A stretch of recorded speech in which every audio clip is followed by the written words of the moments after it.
Welcome back to Not My Ghost, Not My Problem. Before we get into today's episode, we did just want to give everyone a little update. We are actually going to be taking a short 4 week hiatus for the month of July. As we have mentioned in previous episodes, Kelly's daughter is getting ready to move to Alaska at the end of this month, and we just really wanted to give Kelly a chance to be fully present with her family during such a big life change. And it'll give me time to catch up on editing so I'm not doing everything the week before it posts. Yay! But don't worry, we already have 5 episodes recorded. I just have to edit them. And we will be back in August with brand new episodes and the usual chaos and crazy stuff you can expect from us.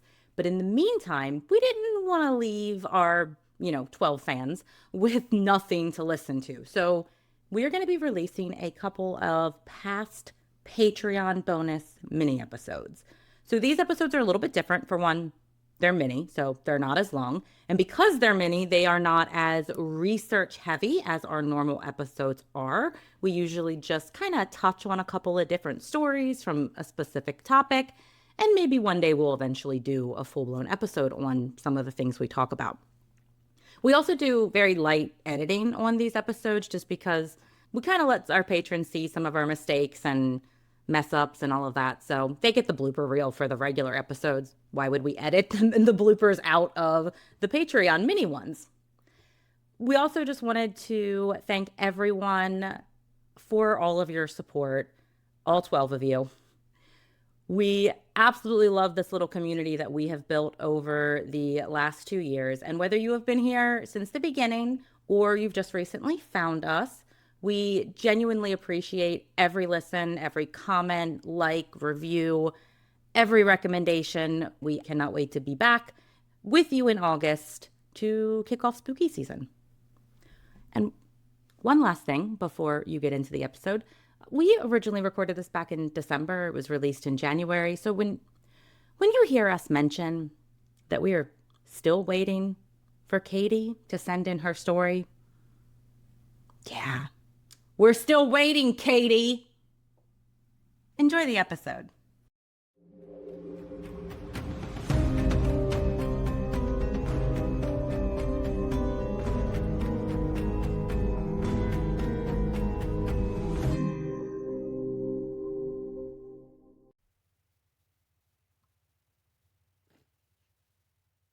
Well, you didn't like the way I started the last one, so I figured I would let you start this one.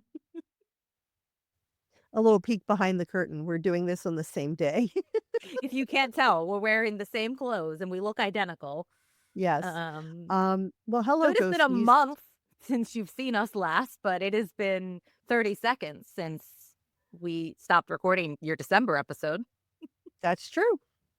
And welcome to Yeah. the Patreon bonus episode of Not My Ghost, Not My Problem. You In know the where you best are. month. The best month. It's close. It's close to the best month. It's the best month. It I don't is. know. I think July is really cool. Uh, I mean, I do love July, let's be real, but Everybody needs to write happy birthday to Jen in the comments on Patreon because January is her birth month. yay, birth month.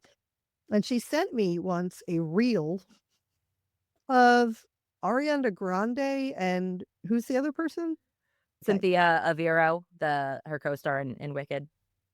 Right. So I've never really watched Wicked, so I'm not familiar with the actresses really, or I know who Ariana Grande is just because I've heard some of her music. Jen sends me this reel and it's about this connection that these two women have. And one was a Capricorn, right? Mhm. And one was a Cancer. And I'm watching it and I'm just like not picking up on why Jen was sending this to me. And I was like, okay. And she's like, one's a Capricorn and one's a Cancer. And I was like, okay. And then I'm still not picking up on it. And she goes, Kelly, I'm a Capricorn and you're a Cancer. And I was like, "Oh, I think I see the problem here. I'm a Leo. I don't know why in my head I thought you were a Cancer, like, our I think entire I'm, like, right friendship. on I'm right on the Yeah, line. yeah, I'm right on the line there." But yeah. Nick is a Cancer, so maybe Oh, Nick is your soulmate. maybe. By the way, and I know you probably don't know this, Callie, but if our patrons do, I sent this the I think their connection getting weird. I feel like their connection is weird now.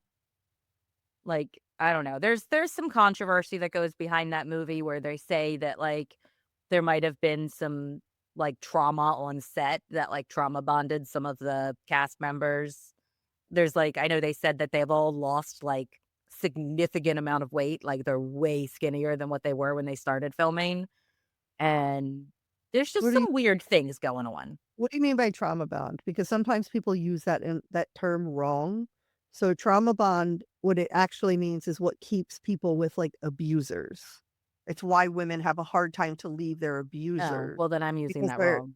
but what you I mean is, meant like, it of, people like, relate in their trauma with each well, other. not even relate, that they both went through something together that was traumatic. Oh, okay.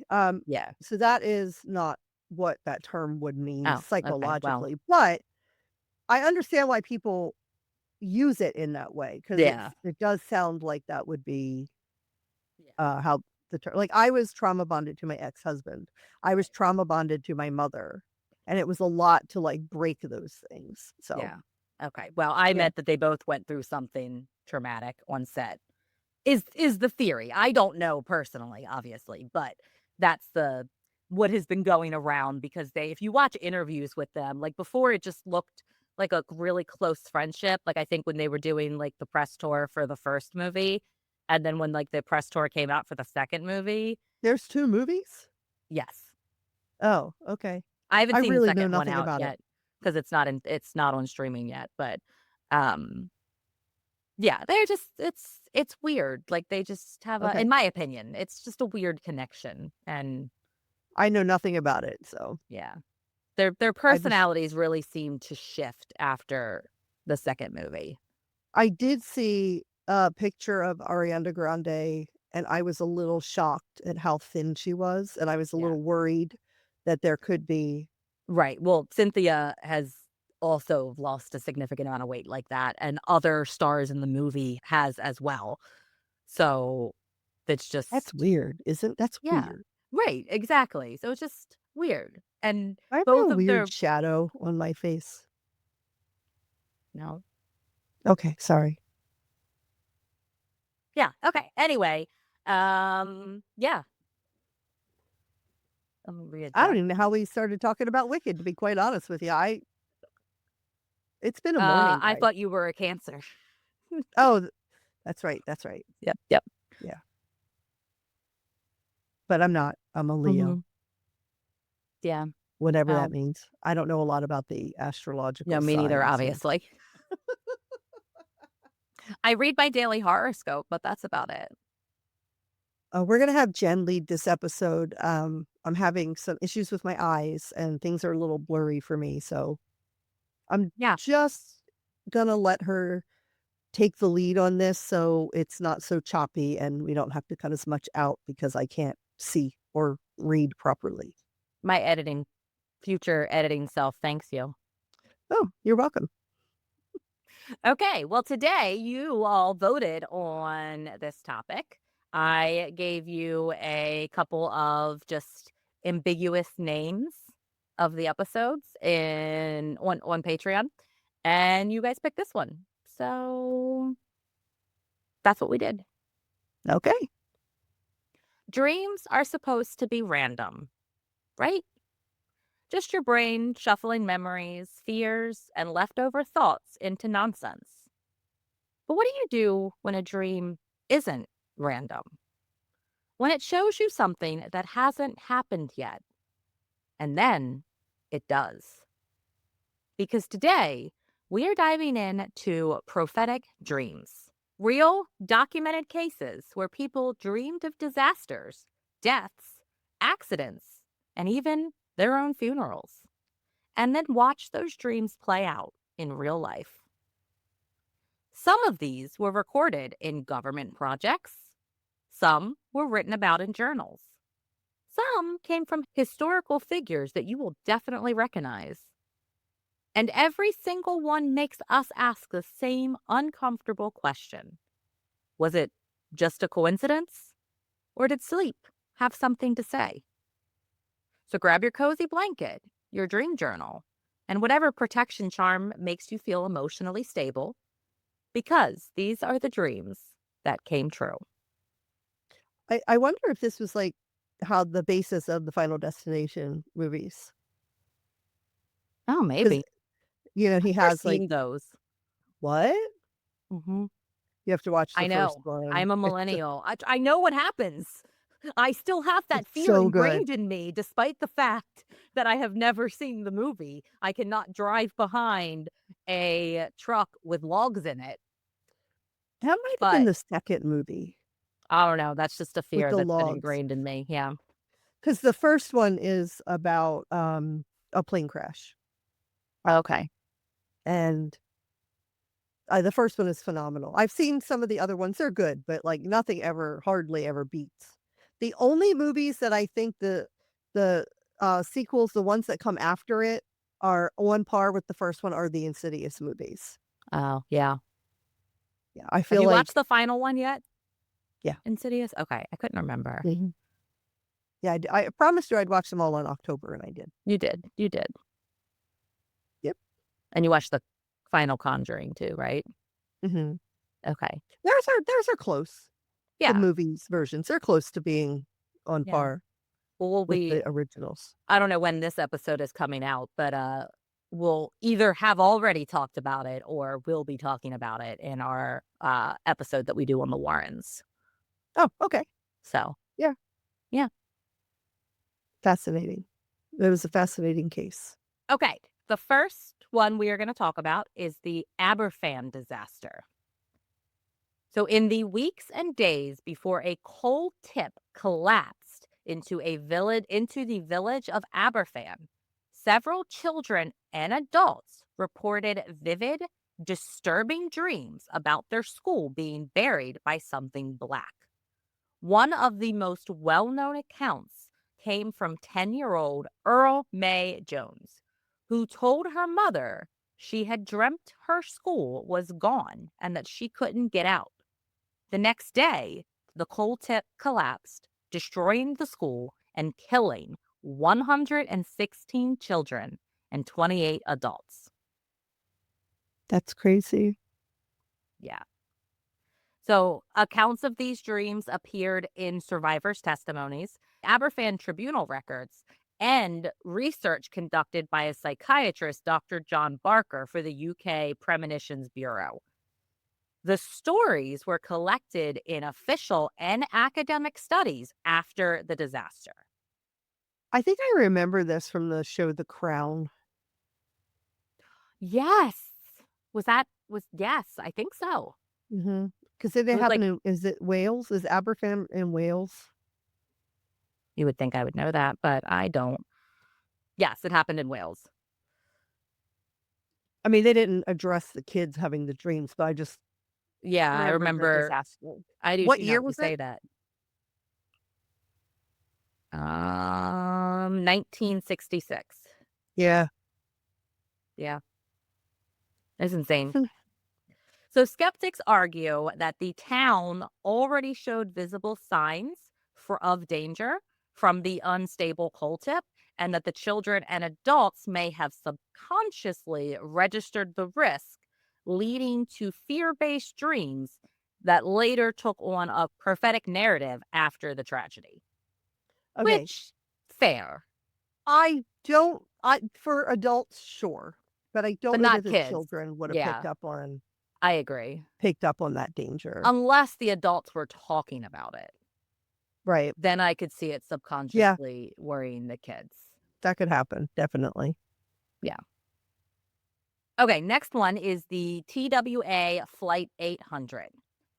So after TWA Flight 800 exploded shortly after takeoff from New York, several individuals came forward claiming they had been booked on the flight but canceled last minute because of disturbing dreams that involved flying, fire, or explosions. Some said they woke up with intense dread and felt like they were not allowed to board the plane. Yeah, this is definitely where they got Final Destination from. Yeah, this probably for sure. Yeah. Yeah. These accounts appeared in post crash interviews, local and national newspapers, and a collection of reported premonitions connected to air disasters. Some have been referenced in parapsychology and disaster psychology research. Skeptics do suggest that after a high profile tragedy, people may reinterpret previous anxiety or normal bad dreams as prophetic due to confirmation bias or memory distortion. Memory distortion, I think, would have to take place, like, years later. But if I have a dream the night before I'm supposed to get on a plane and it explodes and I don't get I'm on not that getting plane on and that then that plane. plane explodes, Yeah, no. like, Dude, that's not memory distortion right. or reinterpreting a previous dream. You know what I mean? Right. I'd like to dig deeper into this and find out with those interviews, like, did this person, can they be confirmed that these people that said this actually had a ticket and didn't go? Right, Like, how right, many people didn't show up for this flight? Because that doesn't happen very often where just a bunch of people don't show up. right. Also, where, like, did they tell their loved ones and friends and family that they were canceling this flight? Like, if they suddenly were just like, "I'm not getting on this plane," they probably told somebody. So where's Right. that and I don't know, that documentation might exist. As we know in Patreon episodes, you guys usually just get, like, the surface level, and we might eventually dig deeper into some of these and do full episodes, but I Um, didn't do all that digging for this. and I need to stop talking about planes exploding because I have to fly next month, and you know my Yeah, anxiety, so this was a while ago, it's fine.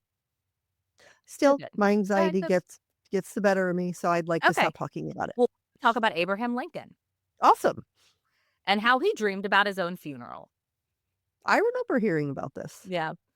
So, shortly before his assassination, Abraham Lincoln reportedly told friends about a disturbing dream.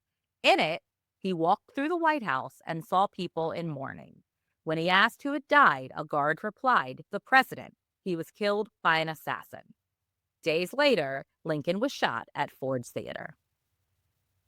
It's crazy. The story Although I appears can say from a skeptical point of view that any president might have a fear of assassination. that's true, but wasn't he the first president that was assassinated? Probably. I'm pretty sure he was. So, it might not have been as big of, I mean, he was very controversial at the time, so maybe, um But he was not the first political figure in history that had been true, assassinated. true, yeah. So, Have you heard the, connections on Lincoln and Ford? Like, the difference, yeah, that's um wild. yeah, the, like, um sorry, no, the not Ford, Kennedy. Okay. Sorry, Lincoln and Kennedy. And how they had so many, like, weird Like similarities in dates their and stuff. assassinations. Dates and, so Lincoln was shot in at Ford's Theater, Kennedy was shot in a Ford, Yeah. and I know there's more, and I can't think of it, but, like, there's a lot of really eerie coincidences. Remember They that both had assassins both had 3 names that they were known by, like, right. there's a lot more, though, that I just can't think of. Remember that reel I sent you about that woman that kept running into that guy named Steve Yes. and their, like, birthdays, and then, That's like, so she would always weird. move in Yeah. November and he would always move in May, and they always, like, were finding Yeah. each other no matter what state or Yeah. country they were Their in. their souls Wild. are connected for sure. Definitely, Yeah. definitely. Yeah. Anyway, back to Abraham Lincoln. Yeah. So this story appears in writings and testimonies of Lincoln's friends and in biographies, including accounts by his confidant, Ward Hill Lamon. It is recorded in multiple historical sources. Skeptics do point out that Lincoln lived in a time of immense tension and threats, so anxiety and fear of an assassination may have shaped his dreams without any supernatural involvement. Either way, the timing is weird. It is. Like, he was controversial for a while. I'd be interested in, and obviously we'll never know, but was this the first time he ever had a dream like this? Like, if I he don't had know. multiple dreams about him being assassinated, then, like, yeah, that's probably just fear. But if this was the one and only that he had and shared, Yeah. like, I don't know. It might be the one and only that he shared too. That's true. Okay, the next is a train crash warning Okay. that was ignored. So in the early 1900s, there were reports of people dreaming about a specific train derailing. One woman claimed that she was so troubled by repeated nightmares of twisted metal and overturned carriages that she refused to board the train later that day. That same train derailed in a fatal accident. Cases like this were collected in early research journals and newspaper interviews following the major rail disaster. Similar stories appear across multiple recorded incidents involving various train crashes. Okay. Yeah. It's Skeptics kind do of that note, same thing. yeah. Skeptics do note that train travel at the time was dangerous and anxiety provoking, making dreams of disasters relatively common and not necessarily prophetic. Yeah, I guess. Yeah, I don't know how common train crashes were back then, but I don't either. probably more so than now. Yeah. And then there were also Titanic passengers who canceled after Oh, having nightmares. boy, I bet they were, Pretty happy. happy. Yeah.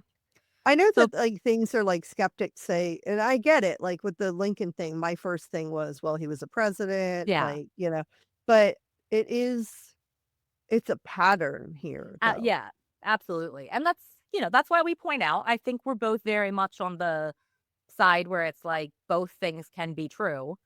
Mhm. And sometimes it leans one way or the other. But that's why I just like to point it out. Throw in that argument.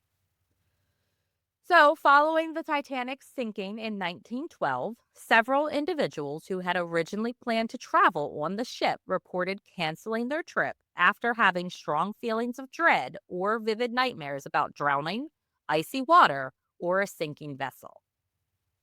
These claims appeared in British newspapers from the time, passenger correspondence, and later exhibitions and historical collections related to the Titanic.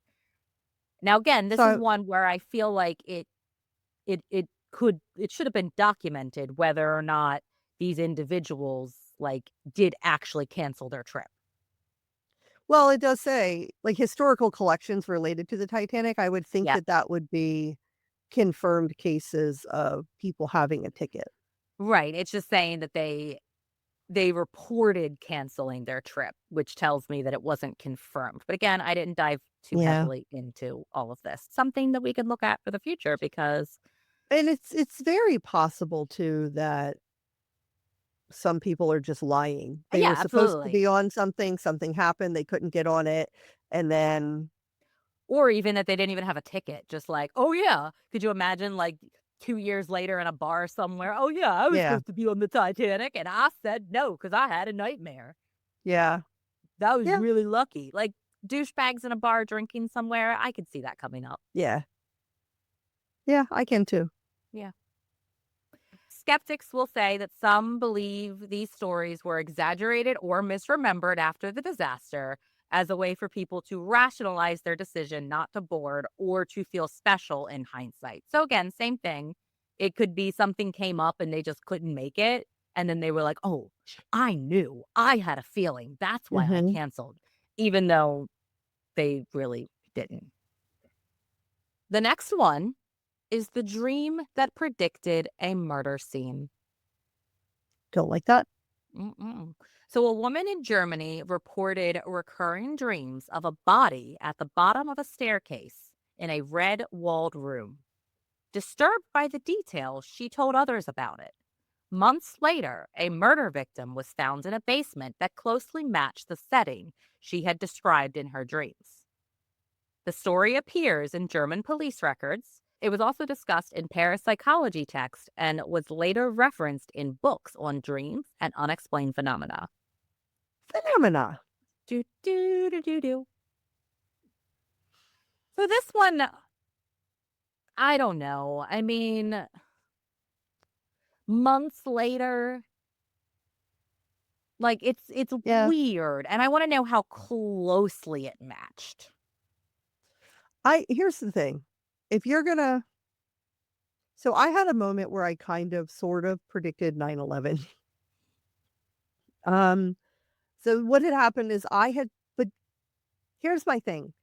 A lot of these accounts come after the disaster, and that's They where do. so I had a She moment. This one, it did say she told others about it beforehand. Again, I haven't dug into it, so I don't know how Mhm, accurate, how much she told, how much was documented, but right. So I had said to a friend that I was really feeling off, like something like terrible was going on.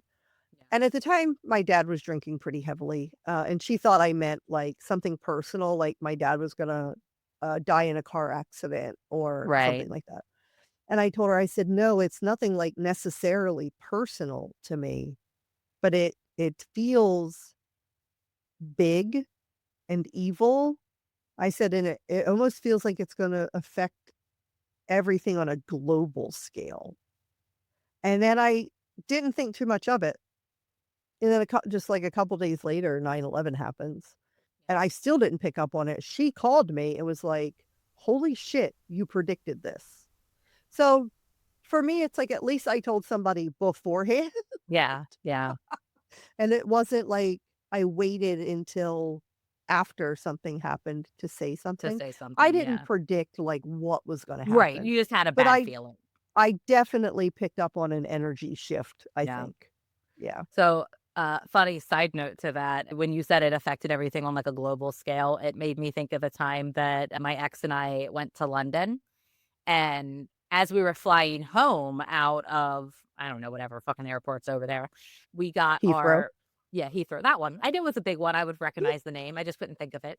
Um, our bags got pulled at security, both of our bags, and the guy is, like, opening actually, no, I think my bag did get pulled, but the funny part was my ex's because it was his backpack, and they were opening his backpack, and he had all liquids under 3 ounces, but he had Mhm. them everywhere. Like, he had a 5-hour energy in a side pocket, he had something else.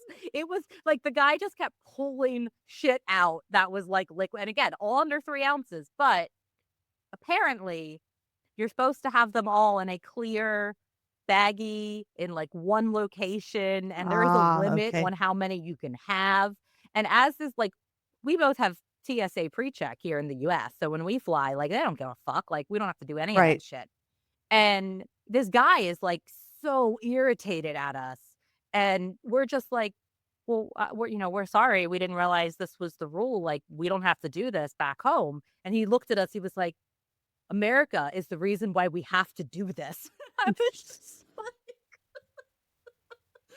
I almost Oh, lost god. it. He was so pissed. Look at these dumb Americans coming in here, not following the policies that we had to like, put in Because of place them. because of them. That's hilarious. Yeah, that is this day is probably my funniest international travel story. Not that I have many international travel stories, but yeah, I like it. they don't do that in like the Bahamas either, where I fly. So, and in other tropical locations, but apparently in England they do. Okay. And the guy was so mad at us, and I just saw something else fly across my screen. I did not notice it, but I was It kinda looking up.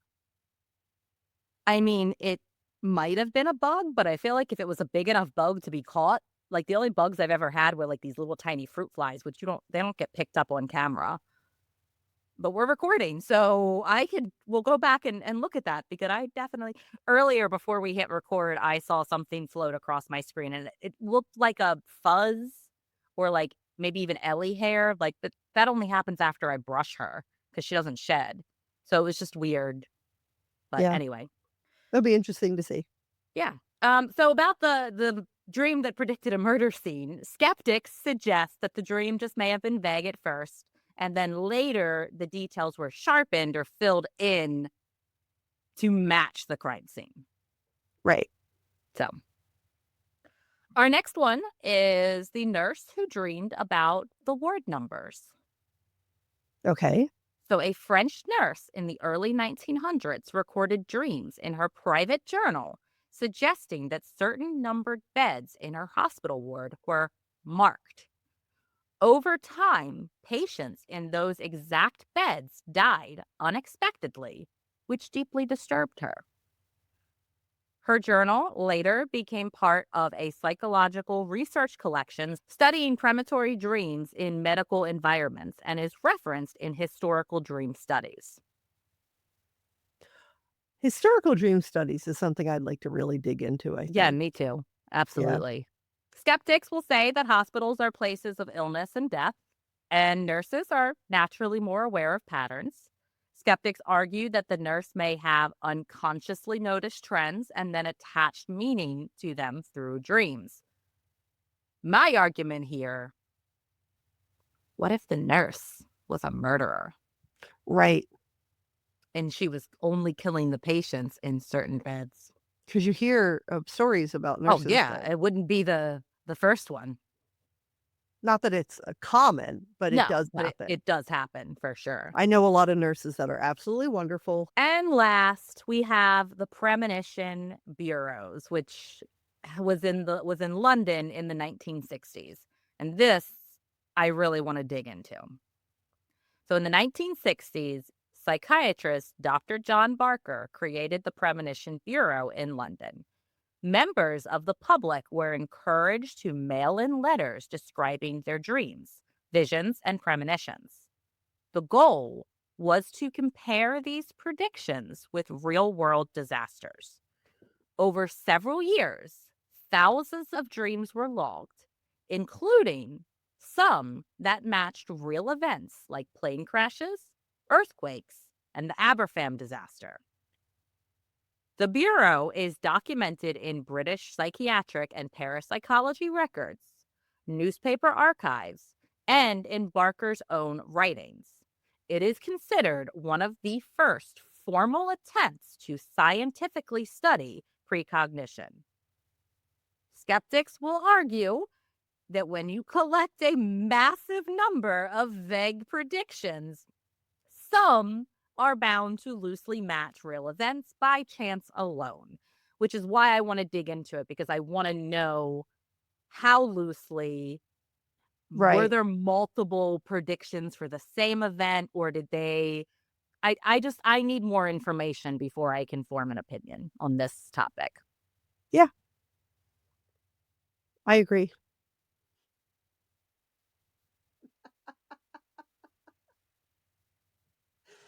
I love you. Yeah. You love me too. I love you too. Dumb I know bitch. it. Whore. Ah, Ellie loves you all too. true. Ellie says, Mommy, look, I don't feel well. Oh, Okay. And that brings us to the end of this episode about prophetic dreams. The kind that don't just haunt you at night, but follow you straight into reality. send your stories in, Do peoples. it. Yeah, Sweet summer children. Jendi, we know you have more. Katrona, I'm sure you have more. of course. Um, Oh, we did get a Katie. story from Danny. Oh, did we? We did, yeah. Cool. Mm-hmm. I know we got to add that. It's a shorter one, but I like it. me Um, too. Oh Katie, my goodness, I'm sure Ellie. you haven't sent your story in yet. Probably This is not. going to air sometime in January. Um, What the and fuck, please Kate? know that we will love you anyway, but we are not going to let it go. No, we're never gonna let it go. Nope, Yeah, not it's once. not going to happen. Well, thank you for joining us on this unsettling exploration of prophetic dreams. Remember, as you drift through the quiet halls of your mind tonight, keep this in mind. If it's not your dream, It's not your problem. until next time, stay spooky.